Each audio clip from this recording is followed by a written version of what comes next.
हालांकि ये बिल मुसलमानों के खिलाफ नहीं है, लेकिन मुसलमानों के खिलाफ इसको बताया जा रहा है। विपक्षी पार्टियां इसमें इन्वॉल्व हैं, लगी हुई हैं और ये बता रही हैं कि हाँ ये मुसलमानों के खिलाफ है।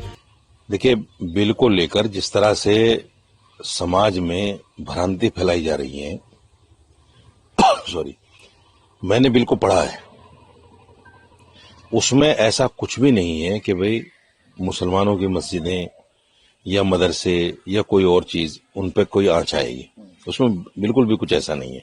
मैंने खुद पढ़ा है उसको। ये वो लोग हैं जो वक्फ की जमीनों पर नाजायज कब्जा करे बैठे हैं। पर्सनल बोर्ड के लोग, जमीयत उलमा हिंद के लोग, ये वही लोग हैं। जितने भी पर्सनल बोर्ड के मेंबर हैं, असदुद्दीन अवैसी लेकर एक फजलुर रहमान मुजद्दिदी साहब हैं, राजस्थान में उनका बहुत बड़ा एक कॉलेज चलता है, मेडिकल कॉलेज, वो सारा वक्फ की जमीन पर है। असदुद्दीन अवैसी की बहुत सारी जगह, हजारों गज जगह बीघों के हिसाब से उसने कब्जाई हुई है। और दूसरे मेंबर हैं बहुत सारे। जमीयत जो है एक ऑर्गेनाइजेशन है, उसके एक ऑर्गेनाइजेशन के दो सदर हैं। एक मौलाना महमूद मदनी सदर है और उसी के सदर मौलाना अरशद मदनी है। पहले आईटीओ पे मस्जिद अब्दुल नबी पे एक ऑफिस हुआ करता था, वो भी करोड़ों रुपए की जगह है, उस पर नाजायज कब्जा है, बोर्ड की जगह है। फिर इन्होंने 1 बीघा जगह आईटीओ पे थोड़ा सा दूर हटके, जहां पैर रखने को जगह नहीं मिलती, 1 बीघा जगह वक्फ बोर्ड की फिर इन्होंने कब्जा ली और जमीयत उलमा के नाम पे। तो ये वो लोग हैं जो वक्फ की जगह कब्जा करे बैठे हैं। इनको डर लग रहा है कि सरकार ये जगह हमसे न छुड़वा ले। अगर आप इतने ईमानदार हैं तो आपको तो पहले ये जगह वापस करनी चाहिए कि भाई हम ये जगह वक्फ बोर्ड को देते हैं। अगर आज का सर्किल रेट के हिसाब से उनका किराया लिया जाए तो एक जगह का 10 लाख रुपए महीना होगा कम से कम। इतनी प्राइम लोकेशन है। पुलिस मुख्यालय जो हुआ करता था पहले, उसके बिल्कुल बराबर में मस्जिद अब्दुल बिल्कुल चौराहे पे है। ऐसे ही वो दूसरी जगह है। तो ये वही लोग हैं जो जानबूझकर मुसलमानों में भ्रांतियां फैलाकर अपने आप को बचाने की कोशिश कर रहे हैं। हालांकि ये बिल मुसलमानों के खिलाफ नहीं है, लेकिन मुसलमानों के खिलाफ इसको बताया जा रहा है। विपक्षी पार्टियां इसमें इन्वॉल्व हैं, लगी हुई हैं और ये बता रही है कि हाँ ये मुसलमानों के खिलाफ है। आपने देखा अखिलेश यादव ने कैसे अपोज किया उसको। असदुद्दीन अवैसी ने तो बिल की कॉपी फाड़ दी, क्योंकि ये वो असल में क्या है, उस वक्फ की जगह को कहीं ना कहीं मुसलमानों की नजरों से बचाना चाहते हैं। इस तरह के प्रकरण करके पार्लियामेंट में, अच्छा मुसलमान थोड़ा जज्बाती है, मुसलमान इन चीजों को जज्बाती लेता है और ये देखता है कि ओहो असदुद्दीन अवैसी तो हमारे लिए आवाज उठाता है, और इतनी सख्त आवाज के बिल ही फाड़ दी।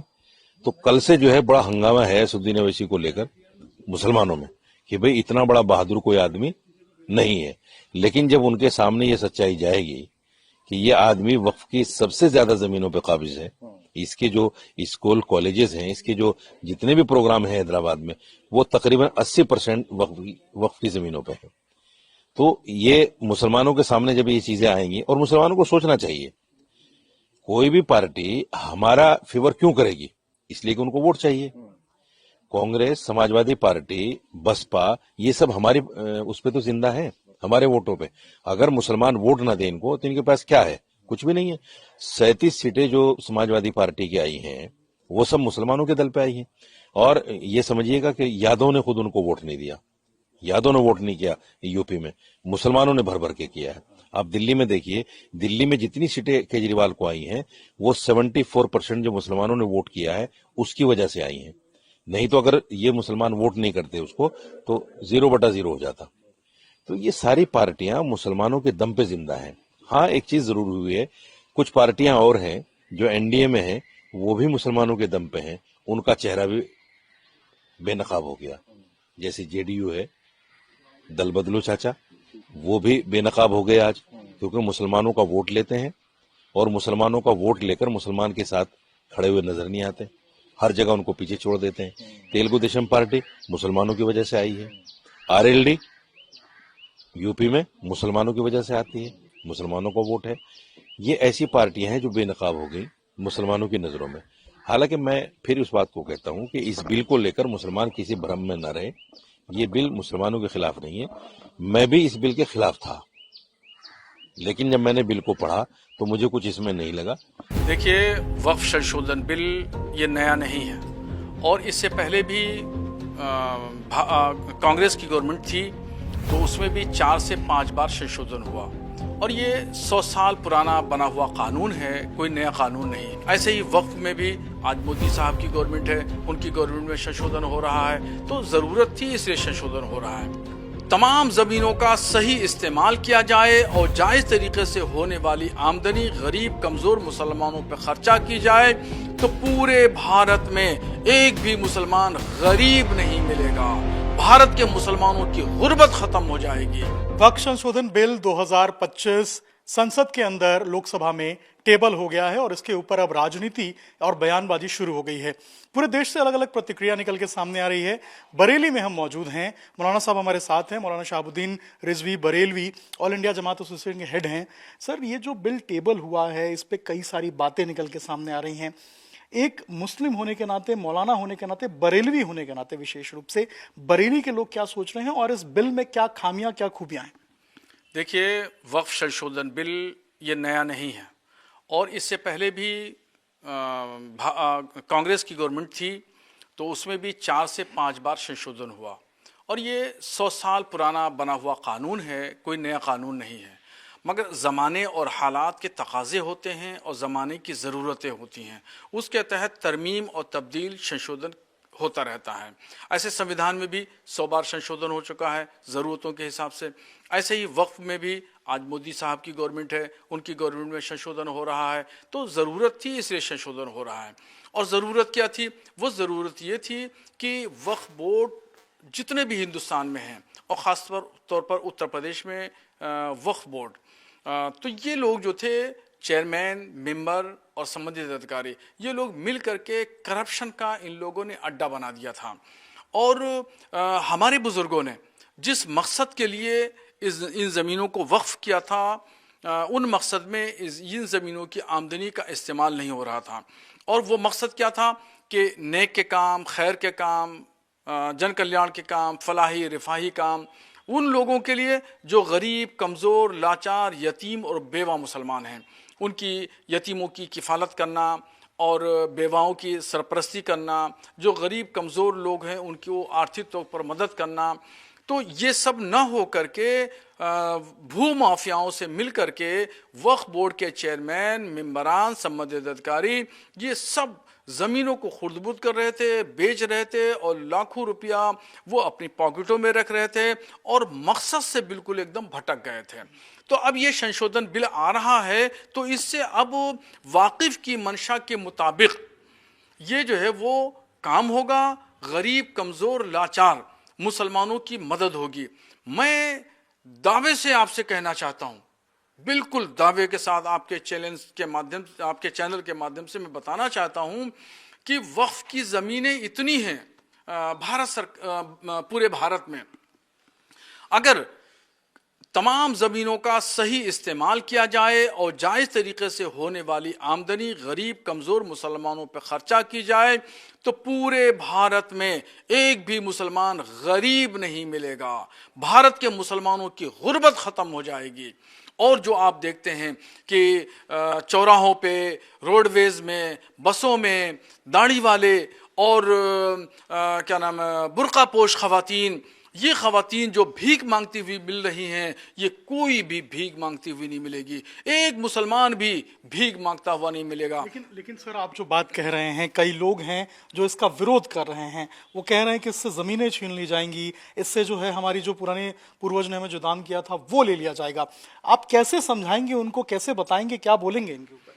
देखिए, ये जो गलतफहमी है, ये गलतफहमी पैदा की all India Muslim press law board ने और MIM के अध्यक्ष असदुद्दीन ओवैसी साहब ने। इन दो लोगों ने सबसे कलीदी किरदार अदा किया मुसलमानों के दिलो दिमाग में गलतफहमी पैदा करने के लिए। इन्होंने मुसलमानों को डर दिखाया और भय दिखाया और अभी भी आज के दिन भी पार्लियामेंट में तकरीर कर रहे हैं तो भी वो डर दिखा रहे हैं, भय दिखा रहे हैं कि गवर्नमेंट ज़मीन छीन लेगी, ये कर लेगा, वो कर लेगा और ये मस्जिदें महफूज नहीं है, मस्जिदों को ख़तरा है। जबकि मैं दावे से कह रहा हूँ, इस बिल में कहीं भी कोई ऐसी इबारत नहीं है, अंडरलाइन भी नहीं है, कोई बैन सुतूर भी कोई ऐसी इबारत नहीं है जिससे कोई मस्जिद को खतरा हो, मज़ार को खतरा हो, दरगाह को खतरा हो, ईदगाह को खतरा हो, कब्रिस्तान को खतरा हो।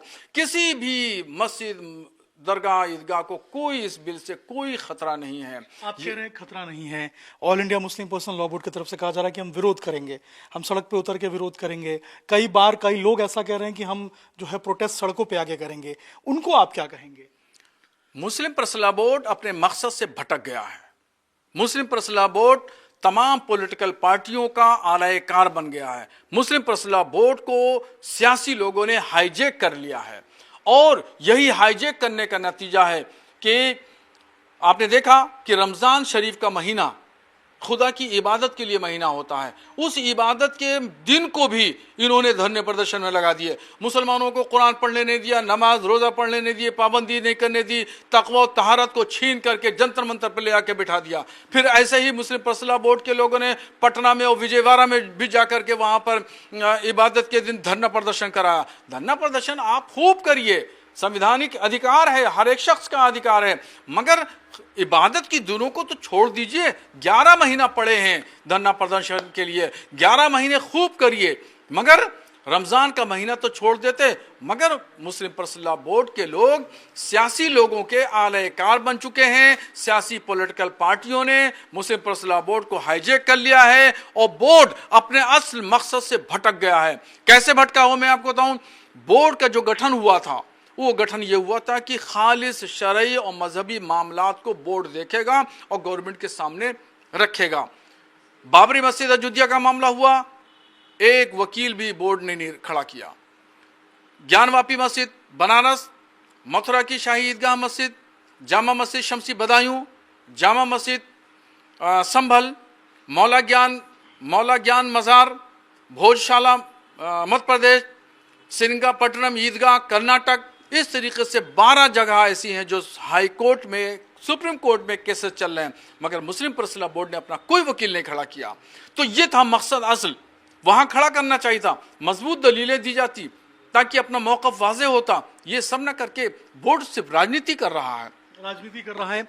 अच्छा, अब तो ऐसा लग रहा है कि आज रात तक जो है इसके ऊपर चर्चा भी होगी, अभी चर्चा हो भी रही थी। कई बार बातें ऐसी निकल के सामने आ रही, राजनीतिक बयानबाजी इसके ऊपर बहुत ज़्यादा हो रही है। वक्फ को लेकर लोगों में कन्फ्यूजन भी है और वक्फ संशोधन को लेकर लोगों में कन्फ्यूजन है। कैसे क्लियर करेंगे लोग और क्या समझते हैं इसको लेकर?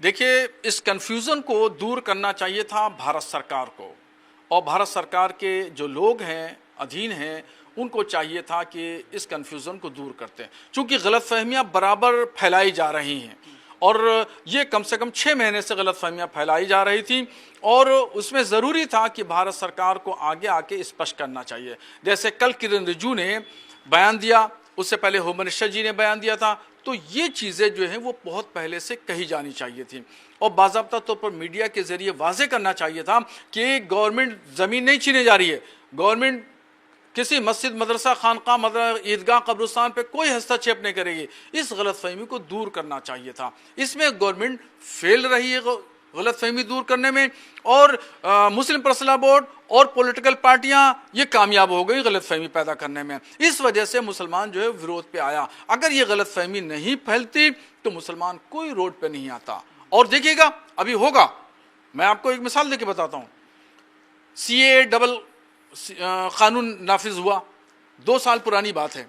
कितना शोर शराबा मुल्क में हुआ, हंगामा हुआ, और इन्हीं लोगों ने, इन मुसलमान लीडरों ने और ये क्या नाम है मुस्लिम संगठनों ने और असदुद्दीन ओवैसी साहब ने पूरे देश में घूम घूम करके कहा कि CAA लागू हो गया तो मुसलमानों की शहरियत छीन ली जाएगी, नागरिकता ख़त्म कर दी जाएगी, 2 नंबर के शहरी हो जाएंगे। क्या हुआ? तस्वीर क्लियर हो गई जब कानून लागू हुआ। और मैं खुद जानता हूँ हमारे बरेली में कुछ ऐसे मुसलमान हैं जिनको शहरियत दी गई। इस कानून में मैंने पहले भी कहा था, जब CAA का एहतजाज चल रहा था उस वक्त भी मैंने स्पष्ट किया था कि ये कानून नागरिकता यानी शहरियत को छीनने वाला नहीं बल्कि ये तो देने वाला है, और इस कानून का मुसलमानों से कोई लेना देना नहीं। अभी आप देख लीजिएगा, आज रात में या कल किसी वक्त पास हो जाएगा बिल। पास होने के बाद में पूरी तस्वीर क्लियर हो जाएगी, और इसका ऐसा ही होगा। जो लोग पहले शोर मचा रहे थे कि CAA आएगा तो मुसलमानों की शरीयत छीन ली जाएगी, अब खामोश बैठ गए, मुंह पे ताला लगा लिया, कान में रुई ठूंस ली इन लोगों ने जो मुसलमानों को डरा रहे थे। अभी फिर देखिएगा वक्फ संशोधन बिल आने के बाद यही लोग सब शांत नजर आएंगे, मुंह पे पट्टी लगी होगी, कान में रुई लगी होगी। बिल्कुल। तो ये मौलाना साहब थे जिनका साफ तौर पे कहना है कि एक कन्फ्यूजन था जो पैदा किया गया था, अगर क्लियर किया जाता तो शायद ऐसे हालात नहीं होते और लोग विरोध नहीं करते। चंद्र के साथ अभिषेक राज, टाइम्स ताना भारत, बरेली।